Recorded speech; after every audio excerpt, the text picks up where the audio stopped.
first thing you need to understand is when you want to get out of credit card debt, you first have to understand the rules. Credit cards are not free money.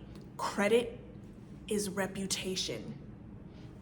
When you are given a credit card, before you get it, you need to ask the vendor, meaning that's the company giving you the credit card. You need to ask them questions. You want to ask them, when is the due date? Then you want to ask, what is the utilization period? Then you need to ask, what is the reporting date? Now listen, how many of you actually think that you're paying your credit card on time by paying it on the due date? Raise your hand. You're wrong, right? So many people think that, but I need you to understand when it comes to credit, there's something called the utilization period. This is within the billing cycle. The utilization period is the time you're utilizing your card and those charges are being added up. For 21 days or 25 days, 28 days, they're saying, okay, you are using these charges, you've racked up, let's just say $3,000 worth of charges. Now, the reporting date or statement closing date is before the due date, the payment due date. And on the statement closing date / reporting date, that is when the vendor actually reports to the credit bureaus if you paid it on time. I know. And so if you just want to avoid more interest and late fees, then you pay on the due date. If you actually want to boost your credit score, you pay by the reporting date when it's actually being sent to the credit bureaus to report your spending habits. Number 2 is you have to understand the utilization amount. With credit cards, you only want to utilize 30% of the amount that has been awarded to you. I know so many people think, oh, I was given a $1,000 limit. I can use all of it by the end of the month and then make payments. That is the wrong mindset. That is not how you use a credit card. So let's just use some whole numbers right here. Let's say you were given a $1,000 credit card limit. 30% is $300. That means each month you should not be exceeding $300. Why? Because credit is reputation. You're just showing them, hey, I don't have a spending problem. I know how to use a card.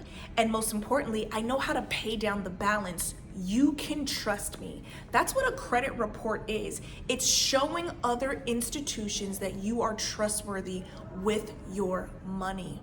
Now that you know the money rules, okay, I'm only using 30%. You just have to find what is something that you can pay that's $300 a month. And this is money rule number 3. You need to utilize automatic billing. There's an amazing book called The Automatic Millionaire, and it talks about having several of your accounts and bills on autopilot so you don't have to think about it. You know your numbers, you assign it to different bank accounts, and the money is just automatically set and scheduled, so everything's like clockwork. You're not missing out on your payments.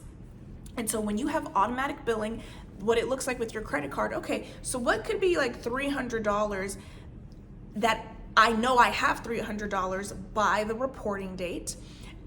Okay, maybe a gym membership and some self-care on a subscription. A subscription is the easiest way for you to build your credit and use your credit card. Remember, your credit card is not for you to just spend this money. It's to prove your reputation. So great, now you have $300 worth of subscriptions. There's only 1 or 2. By the reporting date, you have $300 coming out of your account into that credit card balance to pay it off and get it down to 0. That's how you use the credit card. Now, I need to warn all of you. If you are saying, well, how do I get out of credit card debt? Well, it's fun understanding these rules so you don't continue the cycle. But number 2, please do not get a consolidation loan. That is more debt. It's gonna come across like, oh, it's a big relief. I'm gonna get a lower interest rate. They're gonna devour the current debt that I have. I need you to understand they targeted you because they thought you were irresponsible. And they're going to profit off of that same level of irresponsibility again. When you are preparing for wealth, when you are preparing for this next level of authority over your finances, you can't be weighed down by owing several different people.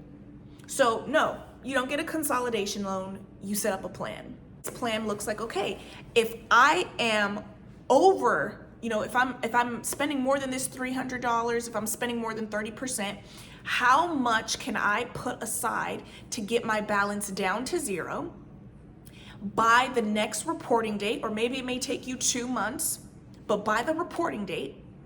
And then how can I find a subscription where everything's on autopilot? That's your plan. And I had a client where, and this goes to the psychology of money and spending. This person struggled with rejection, and the root of rejection also produces the fruit of people pleasing. So they would pay for people when they went out to dinner, they would give their kids money, they would enable certain people out of love. And so when we worked through that, the client started to learn more about these money rules and money boundaries. That's step number 4. You need money boundaries, because your credit card debt may be acquired because of your people pleasing, because of you trying to fill a void. You don't have discipline around it. So when they learned about money boundaries and the type of scripts they can utilize to set boundaries with people and themselves, they told their children, I need you guys to start paying these particular bills. And see, the client was afraid of, oh, well, what if they get upset? What if they get mad? I need you to understand, you will be okay regardless of how they behave. And you know what their kids said? Their kids said, sure, we'll pay it. And that was an additional $150 that came back to my client. And what did my client do? They put that money towards paying off their credit card debt. I want to ask you, who are you covering and paying for right now?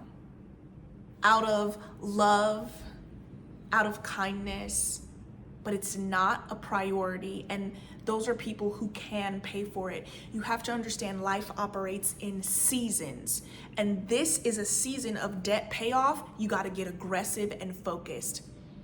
You have to learn money boundaries within yourself. There's a checklist that you can go through before making a purchase of, is this a want or a need? Am I within my utilization threshold?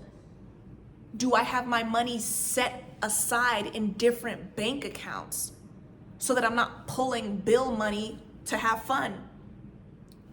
Those are the type of boundaries you're going to need when someone asks you for money, especially someone you love. How can you set a boundary that says, that's not something that I'm able to do, without oversharing your personal business? How do I start over and build credit if nobody will give me a credit card? I'm glad you asked. You're going to open a secure card. If you're with me, comment secure below. When you open a secure card, you're going to a bank.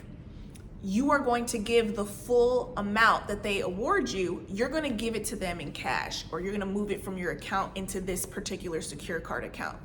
So let's use an example of $300. You ask to open a secure card. They tell you, okay, we'll give you a $300 limit. You're going to hand them $300. They're going to put it in this account, and it's used as security. So just in case you don't pay your bill, they're going to pull from that money you gave them. So even though your full amount is $300, you're only going to use how much? 30%. That's $90. So now you're going to do the same thing. You're going to find a subscription or something that you can pay $90 a month for. Okay, Netflix, Hulu, all that, if that's what you want. It does not exceed $90, and you're going to put it on automatic billing. So by the reporting date, when that money is taken out, by the reporting date, you're going to automatically pay that $90 down to zero. Not by the due date, but by the reporting date. And now you have your leisure, you have your fun, you're building credit. Now, subscriptions are easy, right? Because it's automatic. But if there's a bill that you know is like $90 in this example, you can do the same thing with this particular card. But this is the strategy, having a secure card. And then after that, when you build and build on that, I just want you to know Capital One accepts anybody. Capital One is a great institution to start with if you want to recover and repair. This video is not sponsored by them yet, but I do want to encourage, if you are somebody who's starting over, if you are finally learning financial acumen skills, if you want to get in the game, try a credit card with Capital One, and you're going to be successful because now you know how to utilize it. So the other thing to remember is when it comes to paying off your credit card debt, you have to be laser focused. We're not overspending, but we also want to make sure we can also increase our income, not just by asking people who owe us money, but how can we utilize our skills by either getting a higher paying job, doing something on the side, assisting someone who's already making money, right? Those are going to be things of when you have an aggressive debt payoff plan. Now, comment below the word secure so I know you made it to the end of this video, and let me know what other videos you want to see. Remember, we don't wait, we prepare.